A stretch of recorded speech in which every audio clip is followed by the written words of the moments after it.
बिस्मिल्लाहिर्रहमानिर्रहीम। अस्सलाम वालेकुम जनाब। स्टोरी मैंने एक ही शेयर करनी है। इंतहाई अफसोसनाक स्टोरी है, इंतहाई बुरी ख़बर है, अफसोसनाक ख़बर है। और वो ख़बर ये है कि डॉक्टर आमिर लियाकत हुसैन साहब इंतकाल कर गए हैं। मेंबर कौमी असम्बली भी थे PTI के। और कराची में अभी थोड़ी देर पहले ये ख़बर आई है, मैं इसकी मज़ीद तफसील भी आपको बताता हूँ।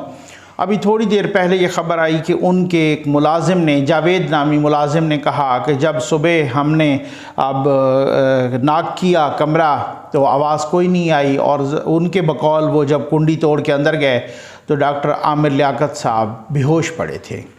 अच्छा, अब ये ऐसा, फिर उसके बाद उनको निजी हॉस्पिटल शिफ्ट किया गया। हस्पताल के ज़राए तो अभी खैर बताने में शायद हिचकिचा रहे थे, अब तो बहुत सारी ख़बरें आ गई। और इस दौरान राजा परवेज़ अशरफ साहब, पाकिस्तान के कौमी असम्बली के स्पीकर, उन्होंने भी कहा कि जी अफसोसनाक ख़बर है कि डॉक्टर आमिर लियाकत साहब इंतकाल कर गए हैं। डॉक्टर साहब, ये मैं आपको बताऊं कि ये जो है ना बहुत बड़ी शख्सियत, ये किसी को कोई शक नहीं है, बहुत बड़ी शख्सियत थे डॉक्टर साहब। अहले इल्म बंदे थे। डॉक्टर साहब ने जो जादूगरी जगाई रखी अपना TV स्क्रीन पर भी मुख्तलिफ़ हवालों से, चाहे वो शोज़ हों, चाहे वो रिलीजियस प्रोग्राम्स हों, रमज़ान ट्रांसमिशन हो, चाहे कुछ भी हो, मेरा उनसे एक ज़ाती ताल्लुक़ था, अच्छा ताल्लुक़ था। बाज़ औक़ात वो ये है कि नाराज़ भी हो जाते थे कुछ बात पे, कुछ इसमें मैं आपको बताता हूँ, उनकी फ़र्दर डिटेल भी मैं आपको बताता हूँ। पिछले दिनों वो नाराज़ हुए मेरे को एक ट्वीट पर, तो बाद में उन्होंने जनाब कॉल करके को बुरा भला कह दिया, गालियाँ दे दी। उस पर मैंने वीडियो की। चंद ही रोज़ बाद डॉक्टर साहब ने मुझे फ़ोन किया, बाकायदा मुआफ़ी मांगी। आज भी उनके वो मैसेजेस मेरे पास मौजूद हैं, मेरी वीडियो यहाँ भी है, आपने देखी सुनी भी होगी। और कहा कि आप सैयद हैं और आप दिल बड़ा करें, और मैं माज़रत करता हूँ, आप मुझे माफ़ कर दें। मैंने कहा डॉक्टर साहब, आपने जब इस तरह की डिग्निटी दिखाई है तो कोई इस तरह की कोई बात नहीं है, ये हो जाता है, ऐसी कोई बात नहीं है। तो ये बहुत ही अफसोसनाक है, बहुत ही। डॉक्टर साहब मुख्तलिफ़ हवालों से कंट्रोवर्शल रहे, चाहे वो पॉलिटिकल हवालों से हो, चाहे वो अपना मीडिया के हवालों से हो, चाहे वो रिलीजियस हवालों से हो। वहाँ भी उनकी बहुत सारी जगहों पर उलमा हजरात से भी बिगड़ जाती थी कई दफ़ा, बहुत सारी चीज़ों में। तो खैर उनका एक अलग से एक दौर था जो कि ख़त्म हुआ, हम सब ने वहीं जाना है। इन्ना लिल्लाहि व इन्ना इलैहि राजिऊन। लेकिन कुछ सवालात हैं जो अभी भी बाकी हैं। क्या उनका पोस्टमार्टम कराया जाएगा? क्या ये एक तबई मौत है या ये एक अननेचुरल डेथ है? क्या ये ऐसा तो नहीं है कि जिस तरह से इमरान खान साहब कह रहे थे कि मैं कि एक ऐसी जहर जानता हूँ, ऐसी जहर के बारे में, ऐसी पॉइज़न के बारे में कि अगर वो दी जाए तो वो फिर जो है ना यूँ लगता है कि जैसे आपका हार्ट अटैक हो गया हो। उन्होंने अपने बारे में भी कोई खदशात का इजहार किया था। और साथ ही जनाब ये भी कि उनका ये भी सूरत हाल कि ये दानिया शाह की शादी के बाद उनसे मुताल्लिक़ बहुत सारी ऐसी बातें हुई थीं, और उनकी शादियों की भी काफ़ी कंट्रोवर्सी रही। तो क्या ऐसा तो नहीं है कि ये वही पॉइज़न, मैं मुबैना तौर पे कह रहा हूँ, कोई दानिया शाह के थ्रू या इस तरह से ये सूरत हाल हो? वो काफ़ी परेशान थे। वो मैं आपको बताऊं ना, उन्होंने ये नंबर भी अपना चेंज किया था। लास्ट टाइम मेरी बात हुई थी तो बहुत ज़्यादा परेशान थे।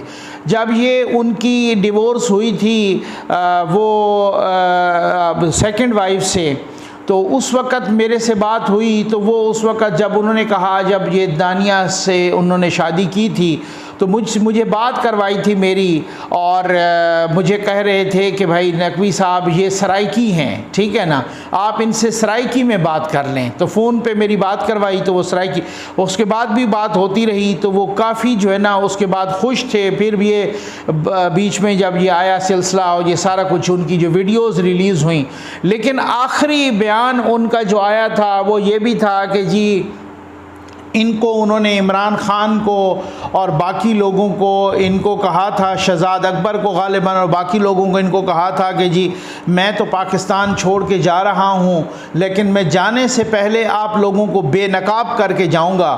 तो ये एक बहुत एक इस तरह का सिलसिला था। मैं समझता हूँ कि ये डॉक्टर साहब का उनकी एक कंट्रोवर्सी ज़रूर रही है। डॉक्टर साहब गुस्से में आ जाते थे लेकिन दिल के बुरे इंसान नहीं थे।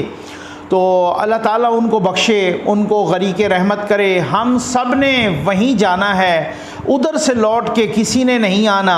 लेकिन कुछ चीज़ें होती हैं, कुछ सवालात होते हैं, कुछ इंसान के वो पीछे बहुत कुछ छोड़ जाता है और उनकी मौत भी बहुत सारे सवालात छोड़ जाती है।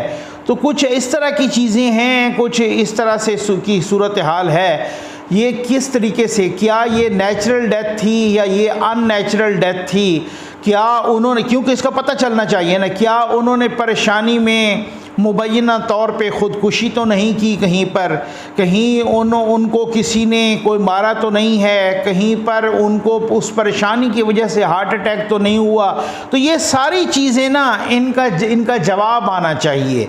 अब वो जब ये नंबर चेंज हुआ बहुत ज़्यादा परेशान थे, वो बिल्कुल चुप कर गए थे ये दानिया शाह के जो है ना एपिसोड के बाद, वो बिल्कुल चुप कर गए थे। तो उस मुलाजिम से भी इन्वेस्टिगेशन होनी चाहिए। अब मुझे नहीं पता कि उनके लवाहिकीन में ज़ाहिर है उनके वो बेटे बेटियां और पहली मिसेज़, और अगर उनको जिस तरह से वो ख़ुद कहा करते थे मैंने तो किसी को डिवोर्स नहीं किया, तो वो अगर वो भी उसी तरीके से, तो लवाहिकीन में कम से कम औलाद तो आती है, तो वो क्या जो उनके वरसा होंगे वो उस तरीके से जो है ना ये कि पोस्टमार्टम करवाएंगे, इसको फ़र्दर आगे बढ़ाएंगे, या गवर्नमेंट ऑफ पाकिस्तान ये वो करेगी, या क्या सूरत हाल बनती है। इसके बाद बहुत सारी चीज़ें हैं। तो मैं समझता हूँ कि ये एक जो सूरत हाल है ये अफसोसनाक ख़बर है।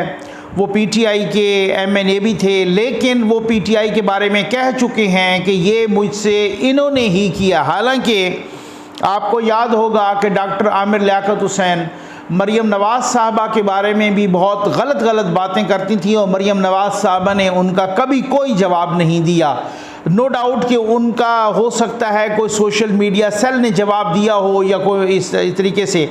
मैंने भी 1-2 ट्वीट किए थे इसी सूरत में, और फिर उनकी ये कंट्रोवर्सीज़ रही हैं, वो कंट्रोल टावर के भी करीब रहे हैं। लेकिन ये सारी चीज़ें, ये सारी कंट्रोवर्सीज़, ये सारी लड़ाइयाँ भिड़ाइयाँ, ये सारा कुछ झगड़े ये जिंदों के साथ होते हैं जिंदा। लेकिन जब जो है ना कोई इंतकाल कर जाता है तो हमें उनकी जो है ना मग़फ़िरत के लिए दुआ करनी चाहिए। और मैं समझता हूँ कि ये बहुत डिग्निफाइड अंदाज़ अपनाया मरियम नवाज़ साहब ने भी, कि आज भी उनकी ज़बान से जब वो अरशद मलिक साहब का ज़िक्र आता है, जज साहब का, तो वो कहती हैं अल्लाह बख्शे उनको, अल्लाह मग़फ़िरत करे।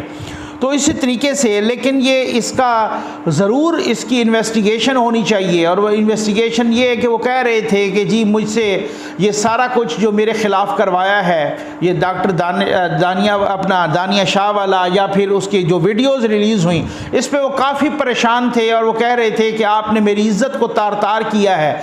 और वो डॉक्टर साहब यही कह रहे थे, मेरे से भी बात हुई, बाकी लोगों से भी, और उनकी वीडियोस भी आ रही थी, उनका इंस्टाग्राम पे भी वो सारा कुछ, और यही कह रहे थे कि उनके बयानात भी आ रहे थे कि ये मेरे साथ ये पीटीआई वालों ने किया है, ये इमरान ख़ान ने किया है, और इस तरीके की जो भी वो होगी। खैर मैं मुबैना तौर पे कह रहा हूँ, तो इसकी पूरी ना एक कम्प्रिहेंसिव किस्म की एक इसकी इन्वेस्टिगेशन होनी चाहिए कि क्या एक ये तबाई मौत है या गैर तबाई है, या क्या सूरत हाल है, या खुदा न खास्ता सुइसाइड है या क्या है। इसका मैं उम्मीद रखता हूँ गवर्नमेंट ऑफ पाकिस्तान से भी और वफाकी हुकूमत से भी, इदारों से भी, और गवर्नमेंट ऑफ सिंध से भी, कि वो कानूनी माहिरीन से भी मशवरा करें कि अगर उनके लवाहिकीन नहीं भी कहते तो इसको भी, वो एक इम्पॉर्टेंट पर्सनैलिटी थे, इसको भी वो इस तरीके से पूरी उनकी मौत की इन्वेस्टिगेशन होनी चाहिए क्या ये नेचुरल डेथ है या अननेचुरल डेथ है, और ये पूरा जो है ना वो सामने रखना चाहिए सब कुछ, इसका लुबे लुबाब और उसकी इन्वेस्टिगेशन की।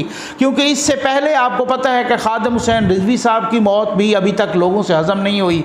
इस तरह से जस्टिस वकार सेठ साहब की, जो पेशावर हाई कोर्ट के चीफ जस्टिस थे, उनकी मौत भी, उन पे भी वो सवालिया निशानात हैं। इसी तरीके से जज अरशद मलिक साहब की भी मौत पर सवालिया निशानात हैं। तो ये डॉक्टर आमिर गो कि वो सिनेरियो डिफरेंट हो, लेकिन फिर भी इसकी कंप्लीट एक इन्वेस्टिगेशन होनी चाहिए और ये पता चलना चाहिए कि ये क्या नेचुरल डेथ है या अननेचुरल डेथ है। और ये इसकी पूरी इन्वेस्टिगेशन सिंध हुकूमत को भी चाहिए और फेडरेशन को भी, फेडरल गवर्नमेंट को भी चाहिए कि ये इस तरीके से जो है ना वो सारा कुछ वो कौम के सामने आना चाहिए।